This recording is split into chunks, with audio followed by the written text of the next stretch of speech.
కానీ ఒక మేస్త్రి కానీ ఇల్లు కట్టించేటప్పుడు ఇక్కడ వారు చేసేది ఏంటంటే ఫస్ట్ మీకు బడ్జెట్ ఇచ్చేటప్పుడే ఫస్ట్ అంటే భూమి పూజ కానించి అయ్యే ఖర్చు వరకు చెప్తారు.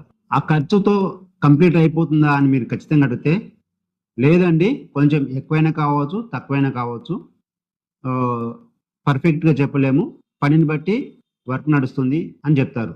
ఇది పక్కా గమనించండి. ఎందుకంటే మీరు బిల్డర్ని పర్ఫెక్ట్ బడ్జెట్ ఎందుకు ఇవ్వలేకపోతున్నారని చెప్పేసి మీరు ఎందుకు అడగరు. ఇప్పుడు నేను చెప్పే విషయం ఏంటంటే, ఒక వ్యక్తి తను యూట్యూబ్ ఛానల్లో కూడా పెట్టాడు, అతని వీడియో చూశాను. ఆ వీడియో చూస్తున్నప్పుడు ఏంటంటే తను బడ్జెట్ చెప్తున్నాడు, కానీ ఆ బడ్జెట్ ప్రకారము నేను ఇల్లు కట్టలేనని కూడా ముందే చెప్తున్నాడు. ఈ వీడియో లింకు ఫస్ట్ కామెంట్లో కానీ డిస్క్రిప్షన్లో కానీ మీకు పెడతాను, చూడండి. ఇప్పుడు తను ఎలా బడ్జెట్ ఇచ్చాడు అనేది మీకు చెప్తాను. సేమ్ అదే